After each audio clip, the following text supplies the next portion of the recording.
it's really interesting if you look at the sort of the both all 3 days of our conference. We don't have any pure play sort of DeFi companies, but I think what Current is talking about in this, and Trevor's talk about hybrid, sort of bridges these two worlds together. I think that's very interesting for what we have. So I don't want to, rain on your parade or steal any of the thunder, but Trevor will be talking about hybrid finance, why bridging traditional and decentralized finance is the future of money. Maybe we could just jump right into it. So I know Current has crypto roots, which I don't think a lot of people know. Maybe talk about sort of those early days with Stuart, your co-founder, like talking about like what was the vision for the firm? Yeah, absolutely. Thanks for having me on. So Stuart and I have been working together my whole career. I started my career at Morgan Stanley, where he was running foreign exchange in New York. And my sort of coming out of college, what I really wanted to do was bring Bitcoin trading to Wall Street. It was like this whole like, oh, wow, like there's this awesome thing, that it was very naive of me to think that as an analyst, I could like make such a large change to such a large institution. But that's how change happens, right? I suppose. But, although like I had no idea how to like make that happen at Morgan Stanley, certainly with Stuart, there was like this immediate recognition of something that he had seen pretty consistently throughout his career. So he had been trading for about 16 years. So when he first started working, Euro was becoming a currency and like starting to become very actively trading. There was this major shift in the way that value was being transmitted from a very like government perspective, like the way that the monetary system could so fundamentally shift almost overnight, like in the timescales of countries. And at the same time, you started to see in foreign exchange the proliferation of electronic trading. And foreign exchange is for folks who aren't familiar, is very different than like trading stocks, which are all on centralized exchanges. Foreign exchange is counterparty to counterparty. So it's very peer-to-peer in that sense. And the electronification was all of these sort of different and disconnected liquidity pools that facilitated now trillions of dollars a day being transmitted throughout the world. And so when I started telling Stuart about Bitcoin in particular, there was an immediate recognition that, oh, this looks like a similar type of sea change. Like I've seen this before. And it's no coincidence now that when you look at sort of all the major crypto exchanges and a lot of the crypto businesses, a lot of that is run or is heavily influenced by ex-foreign exchange traders. They're sort of throughout the industry. And I think it's because it's so similar. So after Stuart left Morgan Stanley and I followed him, we did a couple of things, including some actual Bitcoin stat arb trading. This was like sort of aggregating liquidity and taking advantage of disconnects in prices. But what we really wanted to do was bring sort of the value of these networks to consumers. Like, how do we actually facilitate the fundamental shift in the way that payments are changing, the way that value is changing? And to do that, we wanted to actually bring people into these networks, onboard them into these ecosystems. And so in 2015, when we officially founded or formed Finco Services Inc., which is Current, some of the early things we were doing was bringing money directly on chain. So at the time, like really the only way to represent a digital dollar, like a true digital dollar, was through Ripple. So you could extend dollars through their concept of trust nodes. And so the very first thing we built was actually an API on top of Ripple nodes where you could onboard dollars. So like we had a safe in the office where you could hand us $100 and we would go and extend $100 of trusted dollars, current dollars on the network. And you could then, transfer that to any other currency. So using just a lot of like the crypto primitives that were available. But the reality is certainly in 2015 and for many years after that, there wasn't a ton of value of actually having those digital dollars. But we knew that was going to be the eventuality. And in the last year or two, you're actually starting to see what is the value of having stablecoin. Well, right now you can take a digital dollar and you can earn a really high yield on it. So that's like a use case that didn't exist previously, but it was something that had been contemplated. So we wanted to position ourselves from the beginning to be a distribution platform for that type of value creation and sort of value transfer. And so from 2015 to 2017, we spent a lot of time circling different ideas, but ultimately came to the point of, okay, this is the eventual future. It's not ready for now. How do we get millions of customers that we can actually distribute some of these things to? Let's build sort of core financial experiences and onboard people into the financial systems that are a little bit more traditional, but they don't have access to today. And so in 2017, we started with teens. So bringing them into, it was impossible for parents to easily fund their teens accounts and like without connecting it to their credit card or, giving a lot more transparency around that spending. Then we did it with more sort of underserved or underbanked. And we've done quite a lot of that since 2019 when we launched that product. And really, as we're moving forward, it's like, okay, well, now there's this new ecosystem that everyone is technically underbanked in, which is access to these opportunities. And so it all kind of came to the point of what we needed was a way to eventually integrate. And so that sort of dictated us building a lot of the core technology that we have in place today that gives us sort of the abilities to quickly move into these different fields. So I guess I want to ask a follow-on question to that. You just described building your own core technology. Was that essential part of like sort of this overall vision?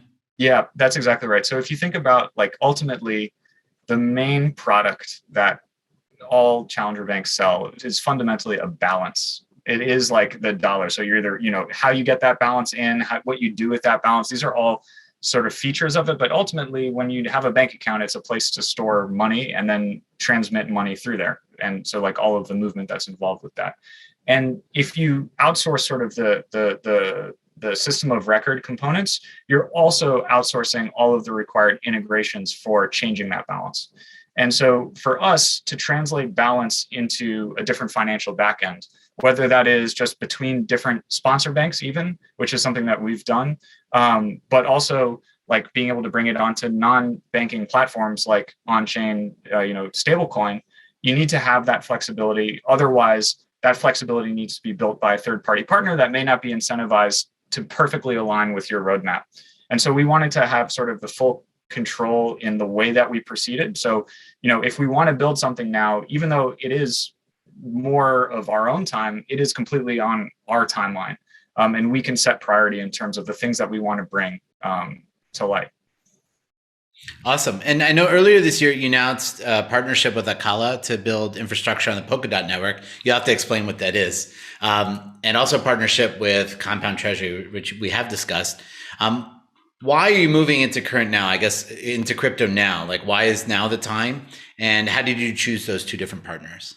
Yeah, absolutely. And I should add, we're continuing to identify more partners to work with. We really think that there is an expansive ecosystem that it's just being a part of that ecosystem gives you the exponential value of the networks that are being created. So I guess like the first thing of why now is, we actually revisited in 2018, we were very close to launching our points platform, which we have today, but we were going to launch that fully on chain and make it powered by pseudonymized data sales. So people would be able to basically sell their transaction information in data contracts we designed.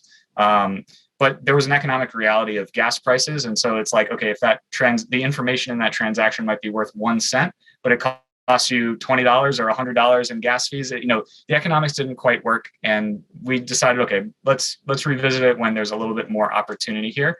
And I think the main thing that's changed is one, things like Compound and sort of the financial applications actually being built where you can do things in aggregate. And yes, while it's very expensive to interact with the Compound contract directly, if you're doing it on behalf of many customers or you're working with a partner to help do that, the economics start working out. And that type of application, that sort of collateralized lending, didn't exist really back then. And then you also have sort of the advent of far more efficient consensus mechanisms from a transaction fee perspective. We can go really deep into delegated proof of stake and why that's fundamentally more efficient, certainly in the short term for these types of applications. And Akala sits on top of, a delegated proof of stake protocol, which is Polkadot. But yeah, I think it really the why now is very much because these products exist and there is real value to bring. I think like we try to think about like the maximum outcomes. Like right now, the best way to buy something on Amazon is with a debit card, right? Like you connect a debit card to there, and maybe that'll change in the future. And we hope to, power whatever that preferred payment mechanism is. And the best way to earn 4% yield or any percent higher than 25 basis points is really on chain and through these different mechanisms. And so that's what's driving sort of our direction there. Got it. So let's talk about really the crux of where Current sits and where it's headed, like this idea of hybrid, bridging the traditional FI world with the DeFi world. Why sit in the middle? Why is that important to be that bridge? So for us, like the business model is one of aligning purely with the customer outcome. And so we can act as almost like an interface from our customers to the financial experiences that they need. And we don't need to manufacture all of those experiences. We can work with protocols. We can work, we can build some of the stuff out ourselves. Like an example is our overdrive feature, which is a no-fee overdraft facility, is something we built in-house because we were comfortable sort of financing it and doing the model for that ourselves. But that's not necessarily the case for the products that we want to, bring to our users. We want our users to have the best possible outcomes. So I think really like the concept of that hybrid is speaking towards the emergence of these decentralized technologies, which are very difficult to interact with. For example, to lend stablecoin on Compound requires a ton of education about what is stablecoin? How do I get it? How do I create this Chrome browser plugin wallet that then I send money to, and then I do something, and if I mess up, I lose all my money. Like these are very complicated things, and there's both that education barrier, that technical barrier, and then like sort of the risk mitigation barrier of like, should I even be using this thing? We can act as sort of the facilitator, the diligencer, and sort of the full execution of the customer intent to get that outcome. And that's really what the concept is. You're bringing the convenience of like being able to sign up for a checking account on your phone with the value of these decentralized networks. So, Trevor, it sounds like what you're describing is a seamless experience inside the current app with interface layers that you guys are designing. Like, how is that different, and why is that important? I guess to move into hybrid form. Why do you need that type of capability? It's all about, well, if these that value does exist today, right? And very few people are taking advantage of it. Like I'm fairly technically savvy with this stuff, and I'm doing one or two of the things, but there's a ton of opportunity that I'm not taking advantage of. And I have overcome most of that educational barrier, and I have overcome most of that technical barrier. It is about convenience and distribution. So that's really why something like Current needs to exist for these experiences. And even when you think like beyond, it's not necessarily just blockchain, crypto. It is like, how do you work with sort of some of the embedded options that exist today, natively integrating sort of that experience in a way that's completely seamless and convenient. Current's responsibility is to deliver that convenience and access so that people can be onboarded to these things. That's really what our role in our business model is. So I'm just asking a similar question I asked previously. Like, is clearly it sounds like you feel the world's ready for that. I guess, can you point to, I guess, data points within your own audience that would show that, or I guess in the outside and the external world, like why is the world, how do you see that the world's ready for something like this right now? A lot of it has been through sort of listening exercises that we've done with users and adjacent users. And so we've spent a lot of time doing pretty deep research. Like I can tell you for a fact that 2 years ago, very few people wanted to engage with crypto trading. So there was a 2017 bull run that got a lot of people excited, a 2018 sort of collapse that got a lot of people skeptical. And generally, there wasn't sort of a shift in perception and what crypto trading was until last year in 2020, which is people had more access to some expendable income. They were using tools like Robinhood, and other ways, Coinbase, and other ways of like acquiring these assets, because for the first time they had the ability to acquire some assets. And there's been a very measurable sea change in the way that people perceive and desire access to these different sort of opportunities. So I think that's, it's not just that these things now exist and we're going to just give it to people, because if no one wants it, then there's no point in giving it to them. But it's the combination of these things are available. We are uniquely positioned to deliver it. And there is now a fundamental change in the way that people perceive a lot of these things. And there's a desire for them to have access to it. So it's kind of all of those three things together that dictate sort of our direction here. Got it. And I have to say, I admire sort of the ruthlessness of seeing the future but saying we're not ready for it yet. Let's create something as sort of a stepping stone to build the community, build the audience, build the customer base before you get to that. That takes a lot of patience. It sounds like it takes a lot Yeah. of patience. I mean, it's certainly like certainly I wish we had certain features, at different times, but like we're still so early on this. Like a lot of the platforms that we're connecting to are still in sort of that early phase. Like a Kala's auction, the first auction on Polkadot, which is how, it's similar to like ICOs if folks remember that from 2017. But they will be live in December, and then it'll be January when we start seeing some of those features available, and it'll be a few months for that maturity to be there. And it's just a very long process of making sure that we're taking the right steps forward so that when things are ready, it clicks, and we can distribute, seamlessly. And like we're doing a lot of the work ahead of time to think through how these things are going to roll out, so that when systems are ready, they can be turned on very quickly. And I guess that influenced your decision to go after teens and the underbanked based on where you thought Current would end up, right? Yeah, for us, it was very much like the decisions on the markets we first sort of approached were really around like where is the biggest needs, like how do we get the most possible adoption from just a sort of a user perspective? How do we improve the most outcomes possible if you're looking towards managing towards our mission, which is improving our members' outcomes, financial outcomes. And so that's really what dictated those things. But as a result, we've got a very young kind of user base. And as a result, young people are far more sort of educated on a lot of sort of the trends that are happening now. And there's a lot more desire in the demographic that we've acquired through sort of this process of where's the biggest needs, how do we meet those needs, has led us to having a user base that's pretty excited about this stuff. So I'm curious, Trevor, also like what's your view on value or money, and is that evolving? Like what will the future look like? Because for again, most of the speakers over the next 3 days are talking about, I would say, a gentle sort of evolution of existing financial services. I think your vision is bolder. Can you talk about that?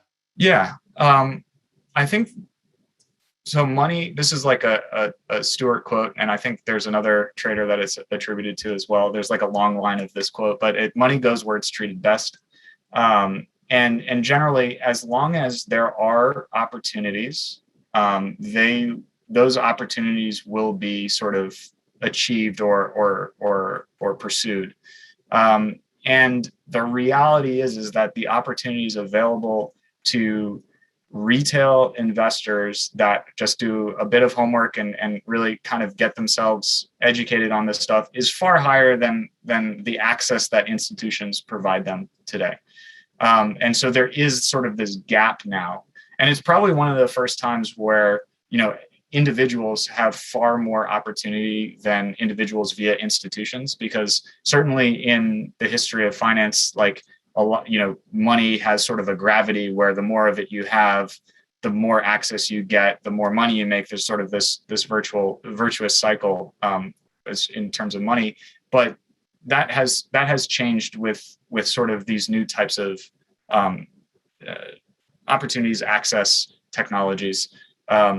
That really it's like the first time that individuals can actually achieve these things. So I don't know. I think the shift will be only when the replacement is more valuable than the original thing. Like right now, for a payment mechanism, paying with Bitcoin is not more valuable than paying with dollars, and it probably won't be for a very long time. Like one of our biggest partners is Visa, and like we're super pumped about a lot of the work we're doing with Visa, because they help facilitate the most efficient payments sort of networks in the world. And so it's like, but there's different components of value. So like for payments efficiency, I don't see crypto really serving that for a good amount of time for many reasons, with some limited exceptions. And for sort of like opportunities with what you can do with your dollars, that's already shifted pretty dramatically away from sort of even like equities and bonds and like things that are usually the source of value creation. I'd like to turn the spotlight maybe on the traditional financial industry and get your perspective on what they can do to catch up or to adapt for this world that's sort of emerging under our eyes, in front of our eyes. Yeah. Well, I guess it comes sort of to the fundamental shift that sort of needs to happen, which is if you look at what a lot of the opportunity is becoming, the opportunity emerges from Web3 or a semantic web, whatever you want to call it, which is like these open data platforms. Like Bitcoin is an open data platform. And the reason why is because if you take a public wallet address, you can look at it from a Bitcoin node, you can go to blockchain.com, you can go to all these places and you get the same piece of data because that data is baked into the way that the whole thing works. That is different than the way that sort of the verticalized API world of the internet exists today, where you have you have to have permissions to view certain data, and you might only have access to information if a contractual relationship exists, and all of these silos, they provide a ton of verticalization and sort of monetization opportunity, but the next leg in value is the composability that's coming from these new systems. And so there's a fundamental shift in the way that you need to approach business models, which is giving access to a network which on its own can sort of crowdsource improvements because it is open, it is composable. Every piece that's added to the network adds value generally to the whole network. It's that shift in mentality of like working with open source projects, working with open source or open data platforms, this Web3 platforms, like that is going to be the thing that will sort of take people or take large institutions to the next level, which is being able to natively interact with those networks and not from sort of like trying to preserve the siloing that they have today. And I think to get there, they'll likely need to work via partnerships. How would you recommend a traditional financial institution sort of navigate the types of partners that they need to break through this sort of silo mentality that you're describing?